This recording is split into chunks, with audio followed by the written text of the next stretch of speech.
لیکن ہم بلا وجہ ہی لوگوں سے اگر بیزار رہیں، کیوں؟ دل میں بوجھ ہے، عداوتیں ہیں، آپ یقین کریں دل ہو جائے نا صاف، نیند سکون کی آتی۔ دنیا میں سب سے زیادہ مطمئن وہ بندہ ہے اللہ نے جہاں رکھا ہے وہاں راضی ہے۔ چلو ایک بات بتاؤ مجھے، ہم جس قبیلے میں پیدا ہوتے ہیں وہ قبیلہ ہماری مرضی کا ہوتا ہے کہ رب کی مرضی کا؟ جلدی جلدی بتاؤ، اتنی دیر نہ کرو، کس کی مرضی ہوتی ہے؟ تو پھر جو قبیلہ اللہ نے میرے اور آپ کے لیے پسند کیا ہم کیوں نہیں پسند کرتے؟ جو دادا نانا چچا ماموں اللہ نے میرے لیے پسند کی، یہ رشتے اللہ نے بنایا ہے نا، تو ان سے آوازار ہے، تو ان سے تنگ ہے۔ وجہ جو اللہ نے تیرے لیے پسند کیا اسے پسند کر۔ حضرت ابراہیم ابن ادم رحمت اللہ علیہ ایک دفعہ مریدوں کے بیچ بیٹھے تھے، تو آپ فرمانے لگے دنیا میں جو کچھ ہو رہا ہے میری مرضی سے ہو رہا ہے۔ بعض بندے پریشان بھی ہو جاتے ہیں جلدی کہ اتنا بڑا دعویٰ کر دیا ہے، تو آپ ہنس پڑے، فرمانے لگے اگلی بات بھی سن لو پھر کوئی تبصرہ کرنا۔ فرمانے لگے جو کچھ ہو رہا ہے میری مرضی سے ہو رہا ہے، کیونکہ میری وہی مرضی ہے جو میرے رب کی مرضی ہے۔ میں نے اپنی مرضی اپنے رب کی مرضی میں فنا کر دی۔ اب میری مرضی کوئی نہیں، سانو قید سجن دا گہنا ہے، او جینج رکھے ایسا اونج رہنا ہے۔ ہم نے چھوڑ دی اپنی مرضی، اپنا ہے ہی کچھ نہیں۔ ہم نے نہ کبھی قطرے پہ غور کیا اور نہ دریا دیکھا، بس جہاں تیری جھلک دیکھی وہیں ڈوب گئے۔ چھوڑ دو یہ اس نے یہ کیوں کر دیا؟ وہ خواجہ نظام الدین صاحب محبوب الہی رحمت اللہ علیہ کے ایک مرید نے ایک دفعہ آ کے کہا حضور بڑی ہو گئی درگزر فقیری درویشی بڑی ہو گئی، اب جو میرے رستے میں کانٹے بچھائے گا میں بھی اس کے رستے میں بچھاؤں گا۔ وہ بڑے غصے سے بول رہا تھا، فقیر فقیر ہوتے ہیں۔ خواجہ صاحب ہنس پڑے، فرمانے لگے پتر تو زیادہ ہی ناراض ہو گیا ہے۔ کہنے لگا نہیں حضور، ہمیں کچھ کرنا نہیں آتا، ہمیں بھی سارا ہی پتہ ہے، سٹ تے پکھڑا کوار گندل اسی اور بھی بوٹیاں جاننے ہاں، ہمیں بھی سارا ہی پتہ ہے، نمٹ نہیں لینا سویرے۔ جو ہمارے رستے میں کانٹے بچھائے گا سویرے اس کی گلی میں بھی بچھے ہوں گے۔ تو حضرت محبوب الہی فرمانے لگے پتر آدھے رستے میں تیری ضد میں وہ کانٹے بچھا دے گا اور آدھے میں تو اس کی ضد میں بچھا دے گا، تو پھر تو جو عام راہگیر ہوں گے ان کے بھی پیر زخمی ہوں گے۔ تو تمہاری لڑائی میں تو مخلوق پریشان ہو گئی۔ عرض کی حضور یہ تو آپ نے ٹھیک کہا ہے۔ فرمانے لگے اگر چاہتے ہو نا دنیا کانٹوں سے نہ بھرے اور لوگوں کو تکلیف نہ ہو تو ایک دوسرے سے تکلیف چھوڑ دو۔ یہ مت سمجھنا تیرا ایک بندے سے اختلاف ہے، تیرا ایک سے اختلاف ہوتا ہے اس کے اثرات دائیں بائیں بھی جاتے۔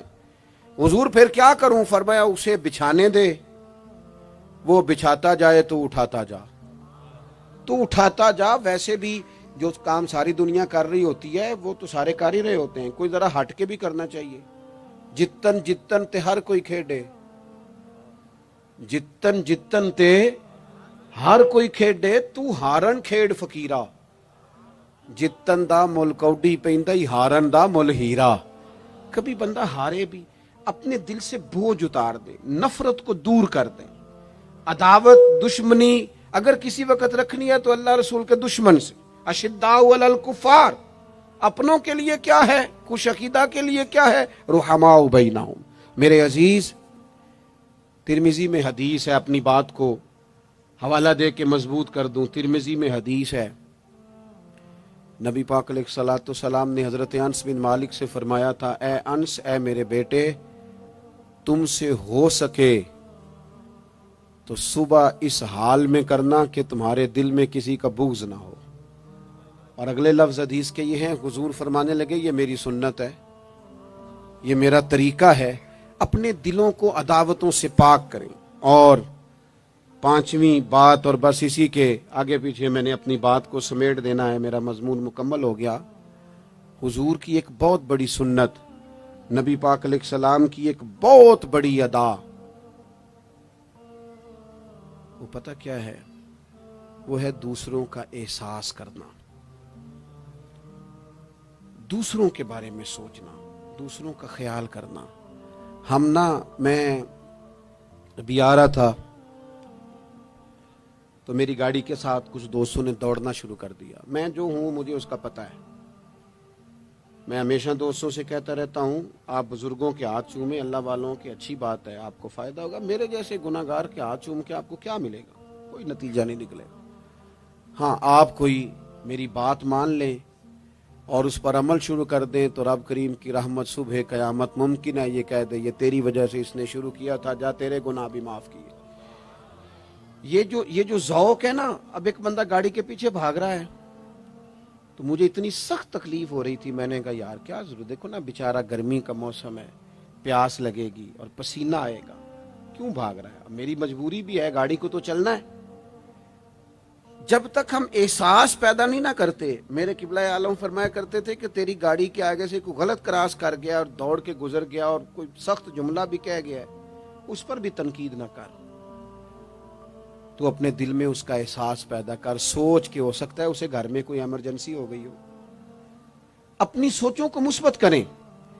آپ دوسروں کا احساس بھی اپنی طبیعت میں پیدا کریں، دوسروں کے بارے میں بھی سوچیں. میں یہاں ماشاءاللہ سٹیج پہ بیٹھا ہوں، بڑا نرم ماحول ہے، بڑا کچھ ہے، لیکن جو دوست پیچھے دیوار کے ساتھ کھڑے ہیں نا، جن کو جگہ بیٹھنے کی بھی نہیں ملی اور کھڑے ہونے کی بھی صحیح کر کے نہیں ملی، ان کا بھی احساس پوری طرح. اور میرے خیال میں سب سے زیادہ مہمان خصوصی بھی وہی ہیں آج کی ہماری محفل کے، جو زیادہ مشکل میں بیٹھے. احساس اپنی کہاں تک احساس کرنا ہے؟ لو حدیث پاک سنو. اللہ کے محبوب علیہ السلام فرماتے ہیں میں نماز پڑھانے کھڑا ہوتا ہوں، نماز. کریم فرماتے ہیں میرا دل کرتا ہے میں لمبی نماز پڑھاؤں، لیکن پھر پیچھے سے نا کسی بچے کے رونے کی آواز آتی ہے. دل تھا لمبی پڑھاؤں، بچہ رو پڑا تو مجھے خیال آتا ہے اس کے رونے سے اس کی اماں کو تکلیف ہو رہی ہوگی، میں نماز چھوٹی کر دیتا ہوں. اللہ کی نماز مختصر کر دی احساس کے طور پر. حضور اس امام مسجد سے سخت ناراض ہو گئے تھے، صحیح حدیث میں موجود ہے، جس کے مقتدیوں نے آ کے شکایت کی تھی کہ یا رسول اللہ بہت لمبی نماز پڑھاتا ہے. یہاں تو لوگ احساس ہی نہیں کرتے میرے بھائی، یہاں تو احساس ہی نہیں کرتے. یہاں تو میں آیا ہوں نا رات کے 1 بجے محفل میں، تو میری طرح کے لوگ تہاڈا ذوق ہی نہیں، تسی سبحان اللہ ہی نہیں آندے، تسی ہاتھ ہی نہیں کھڑے کر دے. او بھائی تو نہیں آیا ہے، تو ٹر جانا ہے اپنا سارا سمیٹ کے پیسے گنا کے.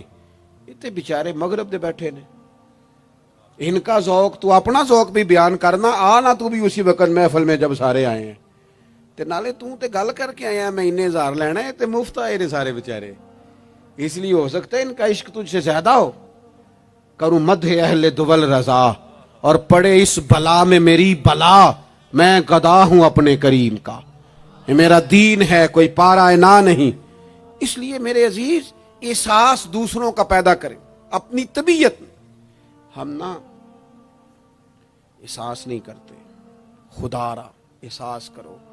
ٹھیک ہے پریشانیاں ہیں، لیکن میں جوان سے کہوں گا تو نوجوان ہے، باہر تجھے ٹینشنیں ہیں، کاروبار کی مسائل ہیں، پریشانیاں ہیں، لیکن اللہ نے تجھے جوان کیا نا، حوصلہ دیا ہے نا، تو باہر کی ٹینشنیں باہر چھوڑ کے آیا کر.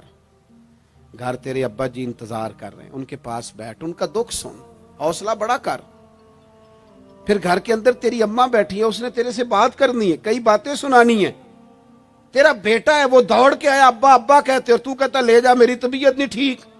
دنیا میں سب سے مصروف وقت رسول کریم نے گزارا ہے، لیکن حضور تو غلاموں کی بات بھی سنتے، حضور تو گھر والوں کو وقت بھی دیتے. سیدہ عائشہ صدیقہ فرماتی ہیں جب تک گھر میں رہتے گھر کا کوئی کام ہی کرتے رہتے. اور حضور تو نواسوں کو ٹائم دیتے، نماز کے وقت بھی ساتھ لے جاتے.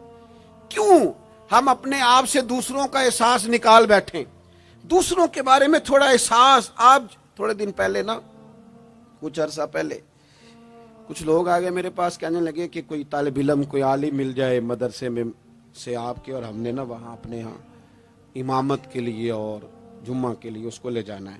میں نے کسی طالب علم سے کہا چلے جاؤ. وہ کہنے لگے تنخواہ کتنی دینی ہے؟ میں نے کہا کوئی زیادہ نہیں، جتنا آپ کے گھر کا خرچہ ہے اتنا اس کو بھی دے دیں.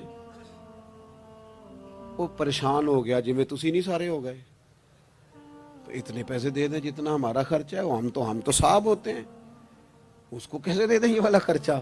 تو کہنے لگے نہیں جی وہ تو ٹھیک ہے، تسی کوئی 10 چھڑو. اور میں نے کہا میں آپ کو وہ بتا رہا ہوں جو حضرت صدیق اکبر نے بتایا ہے. آپ کی تنخواہ کتنی لگائیں؟ کہا درمیانے مہاجر کا جتنا خرچہ ہے نا اتنا میرا بھی لگا دو. حضور گزارا نہ ہوا، فرمایا میں لوگوں کی تنخواہیں بڑھا دوں گا، جہاں سب کا گزارا ہوگا ابو بکر کا بھی ہو جائے گا. یہ کیا بات ہوئی کہ تو تیرا گزارا نہیں ہوتا تو مزدور کا کیسے ہوتا ہے؟ غریب آدمی کا احساس جب تک تجھے دوسروں کا پیدا نہیں ہوتا تو حضور کے اسوہ حسنہ تک نہیں پہنچ سکتا.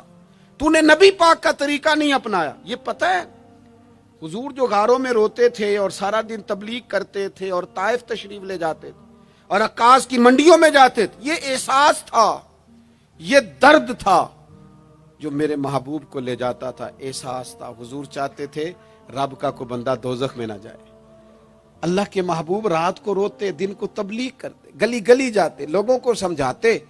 کوئی ایک بار دین کی بات پوچھتا، 10 بار بھی اس سے پوچھتا تو بتاتے. کیوں؟ احساس ہے. بات ختم کرنے لگا ہوں. سیدہ طیبہ طاہرہ ام المومنین سیدہ عائشہ صدیقہ رضی اللہ تعالیٰ عنہ فرماتی ہیں ایک دن حضور مجھ سے فرمانے لگے، کریم فرمانے لگے عائشہ ایک بات بتاؤں تمہیں؟ یا رسول اللہ فرمائیے. تو کریم فرمانے لگے عائشہ جب تم مجھ سے راضی ہوتی ہو پھر بھی مجھے پتہ چل جاتا ہے، اور جب تمہارے دل میں کوئی بات ہوتی ہے پتہ مجھے پھر بھی چل جاتا ہے. کہتے میں نے جلدی سے عرض کی حضور میں اور آپ سے ناراض. تو فرمایا بتاؤں پھر؟ حضور بتائیے. فرمایا عائشہ کبھی کبھی قسم اٹھاتی ہو؟ یا رسول اللہ اٹھاتی ہوں. فرمایا جب ہوتی ہو نا مجھ سے راضی تو کہتی ہو مجھے محمد مصطفیٰ کے رب کی قسم، اور جب تمہارے دل میں کوئی بات ہوتی ہے تو پھر کہتی ہو حضرت ابراہیم خلیل کے رب کی قسم. پھر حضرت جناب عائشہ صدیقہ کہتی ہیں میں تمہیں بتا نہیں سکتی لوگوں میرے دل کا عالم کیا تھا یہ بات سن کے. یا رسول اللہ آپ لفظوں سے احساس کا پتہ کر لیتے ہیں، کوئی سوچ کیا رہا. یہاں تو گھر والے پورا احتجاج کریں. احتجاج. میں ایک دفعہ کہیں کھانے کے لیے گیا تھا تو میں نے کہہ دیا کھانا بڑا اچھا پکا ہے. ایک آدھ اور بزرگ سے بھی میں نے وہ بات سنی تھی، پھر وہ پریکٹیکلی میرے ساتھ ہو، میں کھانا بڑا اچھا ہے جی. تھوڑی دیر کے بعد نا گھر کے اندر سے رونے کی آواز آنے لگی. تو مناسب تو نہیں ہوتا کسی کے گھر کے مسئلے میں ایسی بات پوچھنا، لیکن وہ جب ماحول زیادہ ہی بڑا تو میں نے میزبان سے کہا کہ خیر تو ہے گھر میں سب ٹھیک ہے؟ تو کہنے لگے آپ کی وجہ سے رو رہے ہیں. میں نے کہا کہنے لگے آپ نے بڑی تعریف کی ہے نا کھانا بڑا اچھا پکا ہے. تو میری بیوی ہے تو عزیزوں میں سے پر وہ گھر غریب ہے. اس نے کہا 14-15 سال ہو گئے اس گھر میں کھانا پکاتے، آج تک نہیں کسی نے کہا اچھا پکا ہے. میں غریب کی بیٹی ہوں، آج وہ تعریف سنی ہے تو دل کسی اور طرف ہی چلا گیا ہے. اتنا بھی احساس نہیں جو صبح سے گرمی میں کھڑے. آپ کو پتہ ہے نبی پاک نے کبھی کھانے میں نقص نہیں نکالا تھا. سیدہ عائشہ کہتی ہیں پسند ہوتا تو کھا لیتے ورنہ چھوڑ دیتے. کبھی عیب تو ہنڈیا پھینک دیتا. آنا گرمی میں تو بھی کھڑا ہونا، جہاں اماں کھڑی ہے، بیوی کھڑی ہے، بہنیں کھڑی ہیں، کھڑا ہونا 10 منٹ. تو بھی احساس ہی نہیں، صرف اپنا ہی پتہ ہے. سیدہ عائشہ صدیقہ یہ حضور کا اسوہ حسنہ ہے. یہ طریقے اپناؤ زندگی میں. 4 5 8 چیزوں کو فقط سنت نہ سمجھو، یہ وسعت ہے حضور کے اسوہ نور میں. سیدہ عائشہ کہنے لگی، کریم فرمانے لگے تم قسم اٹھاتے حضرت ابراہیم کا نام لیتی ہو تو میں سمجھ جاتا ہوں. جناب عائشہ کہتی ہیں بس دل مچل گیا، کیفیت اور کی اور ہو گئی.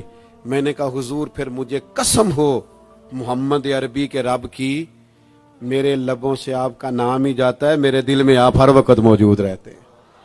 میرے عزیز کچھ باتیں آپ سے میں نے عرض کی. میں اپنی گفتگو کو بھی دیکھتا ہے جو بڑے مالدار ہوتے ہیں، اور ایسے لوگوں کو بھی دیکھتا ہے جو بیچارے ایک وقت کھاتے ہیں اور دوسرے وقت کے لیے پریشان رہتے ہیں. اپنی زندگی میں وہ صحت مند، توانا، خوبرو لوگوں کو بھی دیکھتا ہے اور بیمار اور کمزور، ضعیف اور ناتواں لوگوں کو بھی دیکھتا ہے. اس کے ارد گرد ایسے لوگ بھی ہوتے ہیں جو بڑی خوش و خرم زندگی گزار رہے ہوتے ہیں، اور ایسے لوگ بھی ہوتے ہیں جو کسی وجہ سے پریشان، تکلیف میں گھٹے گھٹے سے ہوتے ہیں. انسان اپنے ماحول سے بھی سیکھتا ہے، معاشرے سے بھی سیکھتا ہے، اور پھر جب وہ لوگوں کے قریب جاتا ہے اور اپنے گھر سے اٹھ کر وہ لوگوں سے ملاقات کرتا ہے تو مختلف قسم کے مشورے، مختلف قسم کی آراء اور مختلف قسم کے مشیر اسے ملنا شروع ہو جاتے ہیں. ان ساری چیزوں کے ماحول میں انسان کی سوچیں پنپتی ہیں، اور اسے بالیدگی کا موقع ملتا ہے، وہ باشعور ہونے لگتا ہے، پھر وہ کسی ایک جگہ ٹھہر جاتا ہے۔ بعض اوقات کسی مالدار کی طرف دیکھ کر پوری طرح رک جاتا ہے اور سوچتا ہے کہ نہیں، میں پیسہ ہی کماؤں گا تو پھر ہی ٹھیک ہے۔ بعض اوقات کسی مشہور آدمی کو خوش قسمت سمجھ لیتا ہے اور پھر وہ کوشش کرتا ہے کہ جتنے بھی جتن کیے جائیں کسی بھی طریقے سے شہرت حاصل کی جائے۔ وہ اس طرح کر کے ہماری ملت کے جوان بھی، ہمارے لوگ بھی، پھر میں نے ایسے لوگوں کو بھی دیکھا ہے جو اگرچہ بہت بڑے کسی ادارے سے پڑھے ہوئے تھے اور مالدار تھے اور وزادار تھے، اور انہوں نے یہ دیکھا کہ پاکستان میں آ کر، یہاں پہنچ کر مجھے خدمت کا کام کرنا چاہیے، آئے، اچھی نیتوں کے ساتھ آئے ہوں گے، کوئی ان کے پیچھے نیک مقاصد ہی ہوں گے، لیکن جب انہوں نے پاکستانی سیاست کا ماحول دیکھا نا، تو پھر نہ ڈگریاں نہ تعلیم کچھ بھی نہیں، وہ جس طرح کا ماحول تھا اسی طرح کے بن گئے، روایتی ہو گئے۔ کسی نہ کسی کے پیچھے یوں ہی لوگ لگ جاتے ہیں اور طرز زندگی اختیار کرتے ہیں۔ ہمیں لگنا ہوتا ہے کسی نہ کسی کے پیچھے، ہم پیروی کرتے ہیں لوگوں کی، لوگوں کو دیکھتے ہیں، اس حساب سے ہم اپنے آپ کو مرتب کرتے ہیں۔ پھر میرے بھائیوں، ایک مسئلہ اور بھی ہوتا ہے، انسانوں میں صرف خوبیاں نہیں ہوتی، عام انسانوں میں بشری کمزوریاں بھی ہوتی ہیں۔ ہم بعض اوقات کسی کے پیچھے چلتے ہیں تو تعریفوں کے پل باندھتے ہیں، محبتوں اور عقیدتوں کا لمبا چوڑا اظہار کرتے ہیں، پھر تھوڑا سا ٹائم گزرتا ہے اور تھوڑا سا قرب ملتا ہے تو پھر ہمیں اس بندے میں خامیاں نظر آنی شروع ہو جاتی ہیں۔ کورے ورک کتاب نہیں ہوندے، پتھر دل گلاب نہیں ہوندے، سجنا پہلو ہی سوچ کے لائیں پھر یاراں نال حساب نہیں ہوندے۔ سوچتے نہیں، سمجھتے نہیں، غور نہیں کرتے، جذباتی فیصلے کرتے ہیں، ماحول جذباتی ہے۔ یا آپ دیکھیں نا، میں کسی جگہ پہ پہنچتا ہوں تو رکنا، بیٹھنا، چلنا پھرنا دوست مشکل کر دیتے ہیں، 1 منٹ کے لیے کہیں کیمرہ بند نہیں ہوتا۔ آپ بڑے تھکے ہوئے بھی ہوں تو آپ صحیح کر کے کہیں بیٹھ نہیں سکتے، چونکہ آپ کی چاروں جانب تو کیمرہ چل رہا ہے، کیسے بیٹھیں؟ نبی کی زندگی بہترین نمونہ ہے۔ ایک کامل اسوہ حسنہ تمہیں دیتے ہیں، کامل، مکمل۔ نبی پاک علیہ الصلوۃ والسلام کا جو وجود اطہر ہے نا، ایسا وجود اس کے اندر اللہ تعالیٰ نے ظاہری اور باطنی، یہ دیکھیں میں کسی جوش سے نہیں بول رہا، میں بڑی ہوش سے بات کر رہا ہوں، آپ سے بھی گزارش کرتا ہوں ہوش سے سننا۔ یہ بات میں درجنوں اور بیسیوں کتب کا نچوڑ آپ کے سامنے رکھ رہا ہوں۔ اللہ تعالیٰ نے نبی پاک علیہ الصلوۃ والسلام کے اندر ظاہری باطنی ساری خوبیاں بھر کے اپنے محبوب کو دنیا میں مبعوث فرمایا ہے، نہیں کھلا دیے، وہ جس راہ چل دیے ہیں کوچے بسا دیے۔ بعض لوگ ناراض نہ ہونا مجھ سے، بعض لوگ ہنستے ہیں، سونا نہیں ہنستے، ہنستے ہیں پر سونا۔ سیدہ طیبہ طاہرہ حضرت عائشہ صدیقہ فرماتی ہیں حضور مسکراتے تھے لیکن اس مسکرانے میں بھی عجیب وزاداری تھی، ہنستے تھے کھل کھلا کے نہیں ہنستے تھے، اس میں کہا نہیں لگتا تھا، آوازیں نہیں پیدا ہوتی تھی، یعنی سونا ہنس بھی جاتے تھے لیکن اس کے اندر بھی عجیب لطافت تھی۔ وہ کیسا ہنسنا تھا؟ صحابہ فرماتے ہیں حضور ہنستے، مقدس دانتوں میں سوراخ تھا، زیر لب مسکراتے، اور وہ جو حضور کے مقدس دانتوں میں مقدس سوراخ تھا نا، جب حضور ہنستے اس سے نور نکلتا اور مسجد نبی کی دیواریں بھی روشن ہو جاتی۔ یعنی ایسا نہیں ہنسنا جس طرح کوئی میری طرح کا آدمی ہنستا ہے تو لوٹ پوٹ ہو جاتا ہے اور اس ہنسنے کے اندر کئی دفعہ وزاداری قائم نہیں رہتی، کئی دفعہ اس کے اندر وہ وقار قائم نہیں رہتا۔ حضور ہنستے تو تبسم کرتے، یعنی ہنس بھی رہے ہیں تو ہنسنا بھی بڑا ہی باکمال ہے۔ اور میرے اعلیٰ حضرت تو کہتے ہیں بس وہ ہنس پڑتے تھے پھر جو عمر بھر کے رو رہے ہوتے تھے نا وہ حضور کا ہنسنا دیکھ کے ہنس پڑتے تھے. گویا نا جہاں جہاں خزاں ہوتی تھی بہار آ جاتی تھی, جہاں جہاں دکھ ہوتے تھے سکھ آ جاتے تھے, جہاں جہاں بھی کوئی کمزوری ہوتی تھی خدا کہتے ہیں جس کی تسکین سے روتے ہوئے ہنس پڑے اس تبسم کی عادت پہ لاکھوں سلام. ایک تو ان کا ہنسنا بڑا با کمال تھا, اور پھر یہ تھا کہ ان کا رونا بھی بڑا با کمال تھا, بڑا با کمال. یعنی وہ کبھی رو پڑے اور کبھی کریم کی آنکھوں میں آنسو آ جائیں, اور کبھی ان کے چہرے پر افسردگی آ جائے تو یوں لگتا تھا کہ پھولوں نے کھلنا چھوڑ دیا ہے, کلیاں اپنی جگہ سے ہٹ گئی ہیں. سمندر نے کہا نہیں اب شور نہیں کرنا. یوں لگتا تھا کہ تتلیاں اپنی جگہوں پہ بیٹھ گئیں. جب وہ کبھی روتے تھے تو یوں محسوس ہوتا تھا کہ جیسے چاند کہتا ہے کہ نہیں اب میں نے نہیں کھل کے چمکنا, محبوب تو رو پڑے. اور کبھی کریم روئے, آنکھوں میں آنسو آئے تو ان کے رونے میں حسن اتنا تھا, کمال اتنا تھا کہ جبریل امین آئے اور آ کے عرض گزار ہوئے, یا رسول اللہ سارے بھید جاننے والا رب پوچھتا ہے کریم سے پوچھو نا, محبوب سے پوچھو نا روئے کیوں ہیں, یہ رو پڑے ہیں کیوں روئے ہیں, سارے بھید جاننے والے مالک کیوں روئے. تو محبوب فرمانے لگے جبریل امت کا قیامت کا حساب, قیامت کی گرمی, اللہ تعالیٰ کا کرسی عدالت میں اپنی شان کے لائق جلوہ فروز ہونا, امت کی کمزوریاں سستیاں غفلتیں ان کو یاد کر کے رو پڑا ہوں, غم امت نے نڈھال کر دیا ہے. حضرت جبریل بارگاہ ایزوی سے پیغام لائے, محبوب کریم صلی اللہ تعالی علیہ وآلہ وسلم نے حضور روئے. تو جب جبریل امین یہ پیغام لے کے لوٹتے ہیں تو رب کریم نے کیا فرمایا؟ آپ کی توجہ ہے میری بات پر؟ مالک کریم نے کیا فرمایا؟ وہ آیت نازل ہوئی جس کے بارے میں امام زین العابدین رضی اللہ تعالیٰ عنہ فرماتے ہیں قرآن میں سب سے امید والی آیت یہ ہے. روئے حضور اور جناب جبریل پوچھ کر واپس گئے تو رب کریم نے فرمایا جا کے میرے محبوب سے فرما دیں وَلَسَوْفَ يُؤْتِيكَ رَبُّكَ فَتَرْضَىٰ, محبوب رب آپ کو اتنا دے گا کہ آپ اپنے رب سے راضی ہو جائیں گے. محبوب آپ کو راضی کریں گے, نہ روئیں, آپ کو راضی کریں گے آپ. اور حضور کیا فرماتے ہیں؟ فرمایا جب تک میرا ایک امتی بھی دوزخ میں کوئی نہیں راضی ہوتا. اللہ کیا جہنم اب بھی نہ سرد ہوگا؟ رو رو کے مصطفیٰ نے دریا بہا دیے. حضور کا ہنسنا بھی با کمال, رو دینا بھی با کمال.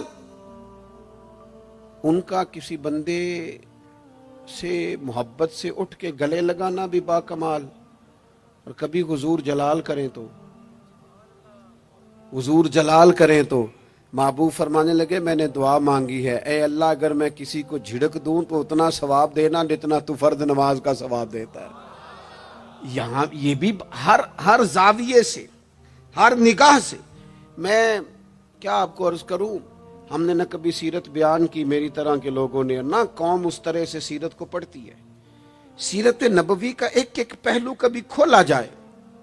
یہ جو زمانے میں بے چینی پائی جاتی ہے نا, بے قراری پائی جاتی ہے, اور ذہنی انتشار ہے, اور فکری الجھاؤ ہے, اور ٹوٹتی بکھرتی سوچیں, یہ ساری ختم ہو جائیں. ایسا ٹھہراؤ نصیب ہو, جینے کا بھی مزہ آئے اور مرنے کا بھی مزہ آئے. اگر حضور کی سیرت مقدسہ کو سمجھا جائے تو محبوب کی زندگی ہر طرح سے کامل ہے, مکمل ہے, اکمل ہے. آپ کہیں بھی اور جائیں گے. یہ آج کل موٹیویشنل اسپیکرز کا دور ہے. ہمارے بچے جدید پڑھے لکھے, وہ کہتے ہیں میں فلاں موٹیویشنل اسپیکر کے پاس جاتا ہوں. جائیں آپ.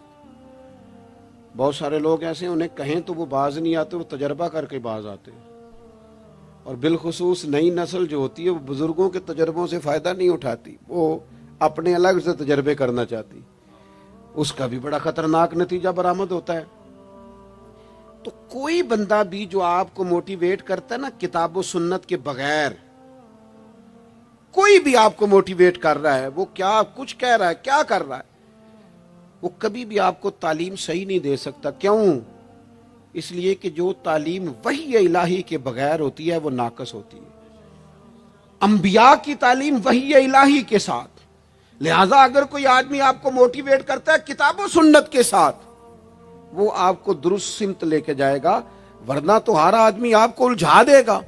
میرے بھائی، نبی پاک کا اسوہ حسنہ، ہمارے ہاں لوگوں نے سنت شریعت سمجھ کس کو لیا ہے؟ ہمارے ہاں لوگوں نے سنت شریعت سمجھا ہے صرف پگڑی باندھ لی، بہت عظیم سنت ہے امامہ باندھنا۔ بعض لوگوں کا خیال ہے صرف داڑھی رکھنا، داڑھی بہت عظیم سنت، بہت عظیم سنت، انبیاء کرام کی پسند ہے۔ اور آپ کو پتہ ہے اللہ تعالیٰ نے عورتوں کو داڑھی دی ہی نہیں، یہ مرد کا زیور ہے۔ ہاں یہ مردانہ کام ہے، داڑھی مرد کا زیور ہے۔ اور پھر یہ آپ کے جسم کا حصہ ہے، داڑھی کا وزن کوئی نہیں ہوتا۔ پوچھ لیں جنہوں نے بڑی رکھی ہے، بے شک ان سے بھی پوچھ لیں، یہ وجود کا حصہ ہے، اس کا کوئی وزن، کوئی پریشانی۔ اور ایک اور بات نوجوانوں آپ سے کہہ دوں چلتے چلتے، بغیر داڑھی کے آپ سونے لگ رہے ہوں تو لوگ کہیں گے پیارے لگ رہے ہو، اچھے لگ رہے ہو، خوبصورت لگ رہے ہو۔ اور داڑھی کے ساتھ اگر کسی کو پیارے لگو نا تو جو تعریف کرے گا وہ تو تعریف ہی بڑی روحانی قسم کی ہے، وجدانی۔ یعنی آپ داڑھی کے ساتھ اچھے لگیں تو لوگ کہتے ہیں کتنا نورانی چہرہ ہے۔ اب دیکھو اس تعریف کے پیچھے جو جملوں کی ترتیب ہے اس میں حسن کتنا، داڑھی، امامہ، سفید لباس، اور پھر یہ کہ مسواک کرنا بڑی اعلیٰ سنت ہے، میٹھا کھانا بڑی اعلیٰ سنت ہے۔ لیکن یہی 4-5 سنتیں نہیں میرے بھائی حضور کی، یہ بہت بڑا مسئلہ ہے۔ بعض لوگ سمجھ فلاں جی سنت شریعت پہ عمل کرتا ہے، کیا کرتا ہے کہ داڑھی پگڑی والا ہے، وہ خدا کے بندے یہ عظیم سنت ہے، کون اس کا انکار کر رہا ہے؟ لیکن نبی پاک کا تو اسوہ حسنہ ہے، اس کے پیچھے تو پوری زندگی ہے۔ ادھر دیکھو میرے، اچھا پھر ایک اور بات، بعض لوگ سمجھتے ہیں میٹھا بولنا صرف سنت ہے اور اخلاق کی علامت ہے، صرف میٹھا بولنا۔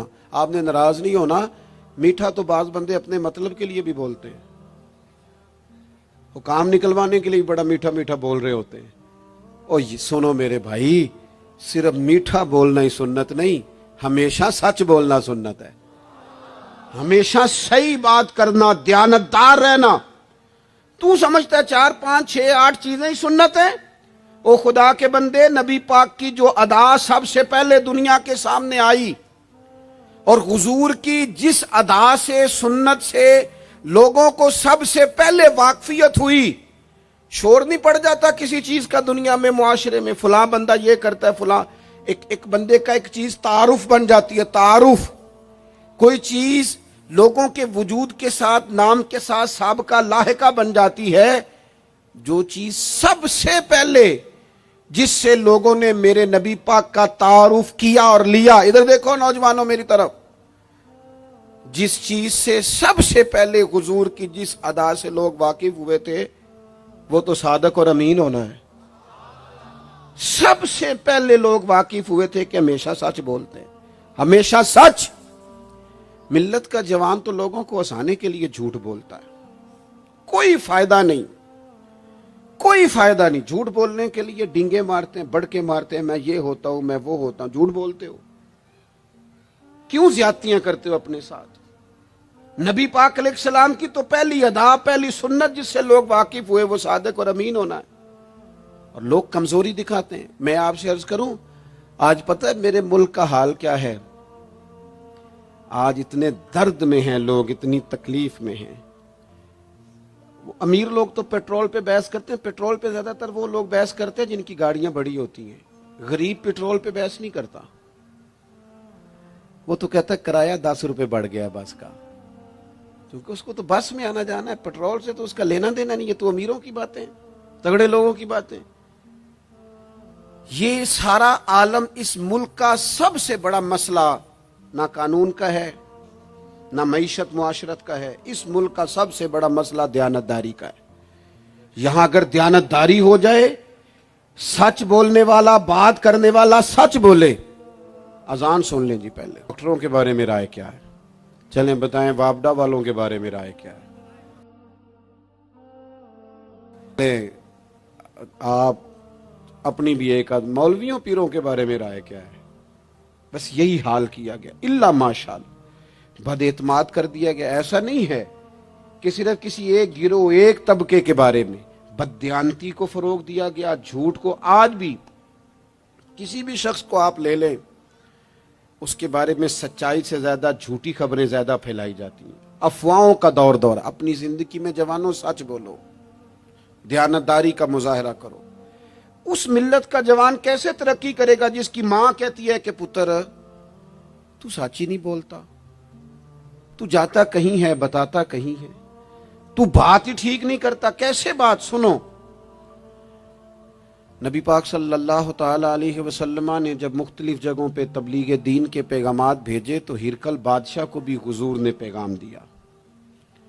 بڑا سیانہ آدمی تھا، سمجھدار تھا، معاملہ فہم تھا۔ اس نے کہا میں کوئی جذباتی فیصلہ نہیں کرتا، کچھ چیزوں کے حضور کے بارے میں کچھ چیزوں کے سوالات میرے ذہن میں ہیں۔